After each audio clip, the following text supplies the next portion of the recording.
The best compliment to all of you, this is Raju from Bihar. देखिए, बोलने के लिए तो सब कोई बोल लेता है, एक साल का बच्चा भी बोल लेता है, लेकिन क्या बोलना है और कैसे बोलना है इसके लिए पूरी ज़िंदगी लग जाती है। यहाँ मैं कुछ टिप्स आपको सामने प्रेजेंट कर रहा हूँ। अगर आप अपने जीवन में, आप अपने लाइफ में एक अच्छा वक्ता बनना चाहते हैं, यानी एक अच्छा स्पीकर बनना चाहते हैं, तो कुछ नियम से जिसको आप फॉलो करके आप अपने लाइफ में उतार करके एक अच्छा वक्ता बन सकते हैं। देखिए, मैं हेडिंग दिया भी हूँ कि एक अच्छा वक्ता बनने के लिए क्या क्या करना पड़ता है। देखिए, सर्वप्रथम आप याद करके रखिए, खास तैयारी करके जाएं।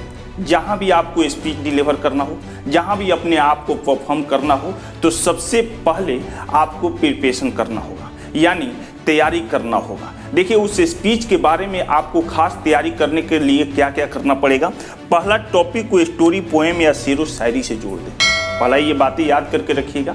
अगर आप कहीं स्पीच डिलीवर करना चाहते हैं, कोई पेरेंट्स मीटिंग करना चाहते हैं, या किसी भी प्रकार का आप स्टेज परफॉर्म करना चाहते हैं, उस टॉपिक को कुछ स्टोरी के माध्यम से जोड़ें, उस टॉपिक को कुछ पोएम के माध्यम से जोड़ें, उस टॉपिक को कुछ शेरो शायरी के माध्यम से जोड़ें। जब ऐसे आप जोड़कर बोलेंगे ना, तो आपके स्पीच दमदार होगा और असरदार होगा। देखिए, कहते हैं ना कि खुदी को कर बुलंद इतना कि हर तकदीर से पहले खुदा खुद बंदे से बोले कि बोल तेरी रजा क्या है।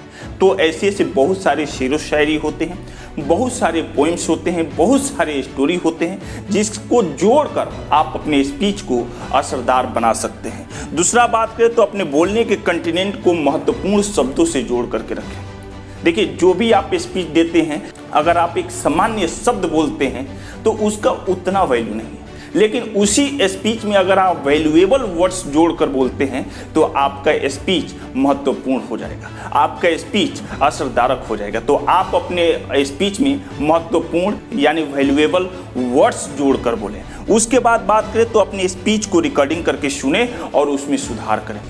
जहाँ भी अगर आपको स्पीच देने जाना हो तो उससे पहले आप मोबाइल के माध्यम से या किसी भी गैजेट्स के माध्यम से उसको रिकॉर्ड्स करें और सुने कहाँ कहाँ गलती हो रहा है और क्या क्या गलती हो रहा है, उसको सुधारने की कोशिश करें और उसके बाद ही आप स्टेज परफॉर्म करें। उसके बाद बात करें तो शीशे के सामने थोड़ा बहुत रिहर्सल कर लें। अगर देखिए, अगर आप कंटिन्यू स्पीच कहीं कहीं दे रहे हैं, स्टूडेंट्स के बीच में, टीचर्स के बीच में, पेरेंट्स के बीच में, तो आपको उतना रिहर्सल करने की ज़रूरत नहीं है। लेकिन अगर आप फर्स्ट टाइम कहीं स्टेज परफॉर्मेंस करने जा रहे हैं, फर्स्ट टाइम कहीं पेरेंट्स मीटिंग करने जा रहे हैं, फर्स्ट टाइम कहीं लीडरशिप के लिए जा रहे हैं, तो सबसे पहले आपको शीशे के सामने रिहर्सल करना सख्त से सख्त जरूरी है।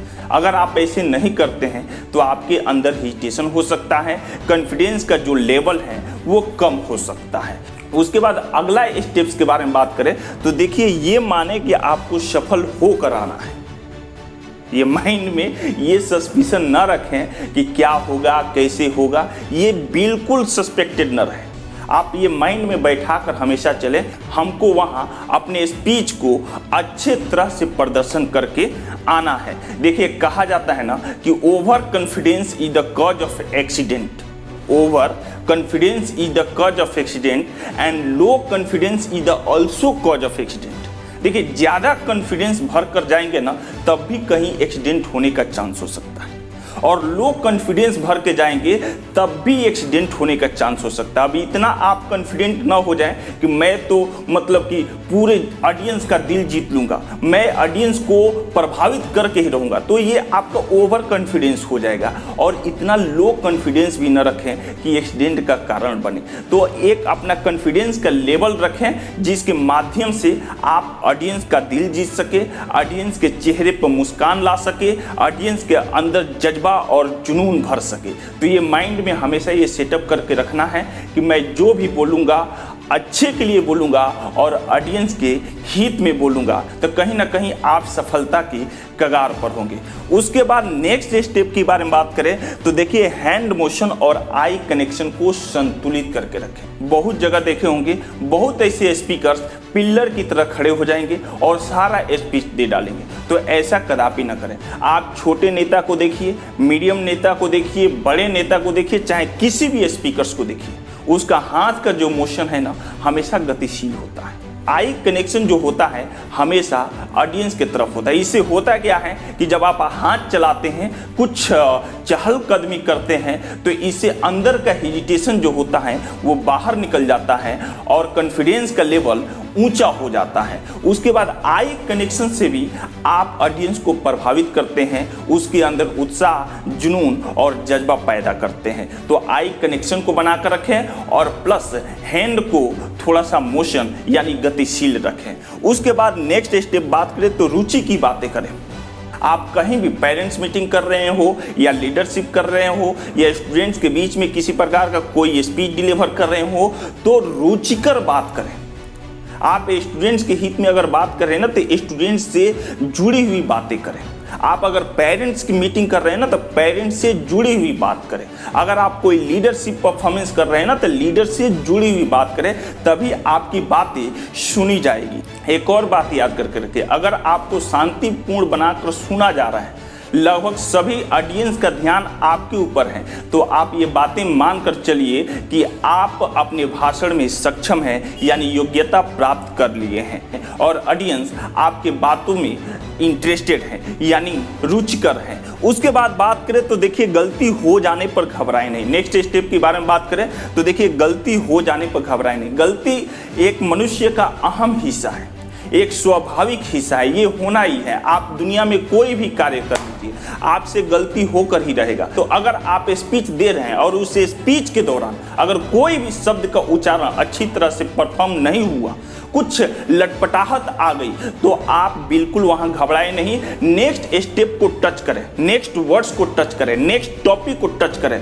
और आराम पूर्वक धीरे से आप अपने स्पीच को धीरे धीरे गति ले जाकर आगे चलकर फास्ट कर दें, आगे चलकर फास्ट कर दें, लेकिन वहां थोड़ा सा धीरा हो जाए और आप अच्छे से परफॉर्म इस तरह कर सकते हैं। उसके बाद नेक्स्ट स्टेप के बारे में बात करें तो हमेशा उत्साहित रहें। देखिए आप जब स्टेज पर परफॉर्म कर रहे हो तो अपने अंदर उत्साह पैदा करके रखें, और ये उत्साह कहाँ से आएगा? हार्डवेयर से तो आएगा ही, साथ साथ सॉफ्टवेयर से भी आएगा। हार्डवेयर में क्या हो सकता है? आप अपने कपड़ा लता पर हमेशा ध्यान दें, आप अपने चेहरे के स्माइल पर हमेशा ध्यान दें, आप अपने आई कनेक्शन पर हमेशा ध्यान दें, आप अपने हैंड मोशन पर हमेशा ध्यान दें। जब आप इन चीजों पर ध्यान देंगे तो ऑटोमेटिक आपके अंदर उत्साह भरा रहेगा। उसके बाद देखिए उत्साह रहने के लिए आपको बाहर से डायनेमिक दिखना होगा और अंदर से स्टेटिक दिखना होगा। जब आप बाहर से डायनेमिक दिखेंगे, अंदर से स्टेटिक, डायनेमिक मतलब गतिशील और स्टेटिक मतलब स्थिरता। अंदर से आपको स्थिर बनाए रखना है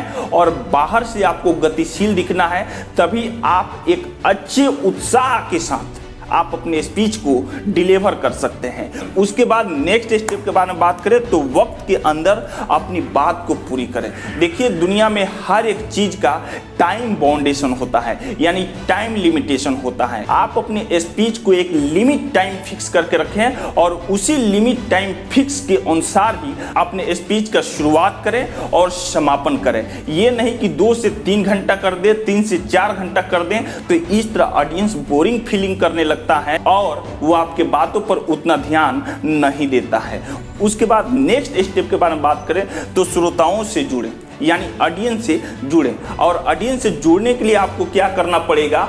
देखिए एक अच्छा और श्रेष्ठ स्पीकर का कोई महत्वपूर्ण गुण होता है ना, तो वो अपने ऑडियंस का छोटी छोटी बातों पर, छोटी छोटी खुशियों पर, छोटी छोटी गम पर जरूर ध्यान देता है। उसकी हर एक छोटी छोटी खुशियों का पल, उसके हर एक नापसंद पसंद को अपने स्पीच के बीच में जरूर लाता है, जिससे ऑडियंस के चेहरे पर एक हल्की मुस्कान आ जाती है और हाथों से तालियां बजने लगती है। उसके बाद नेक्स्ट स्टेप के बारे में बात करें तो अंत भला तो सब भला। चाहे कोई भी प्रेजेंटेशन हो या कोई भी स्पीच हो या कोई भी कार्यक्रम हो, उसका एक एंडिंग पॉजिटिव के साथ करें। इससे होता क्या है कि जो भी श्रोता है यानी जो भी ऑडियंस है वो आपको लंबे समय तक आपको याद करता है। उसके चेहरे पर स्माइल जरूर छोड़े, उसके मन मस्तिष्क में ऊर्जा जरूर भर दें, उसके दिल और आत्मा में जुनून और जज्बा जरूर पैदा कर दें कि वो आपको लंबे समय तक याद करके रखे। तो फिर मैं चलते चलते एक बार और मैं दोहरा दूं कि देखिए अगर आप एक अच्छा वक्ता बनना चाहते हैं, आप एक अच्छा स्टेज परफॉर्मर बनना चाहते हैं, तो इन कुछ खास बातों पर आपको ध्यान देना होगा। ये खास बातें हैं तो क्या है?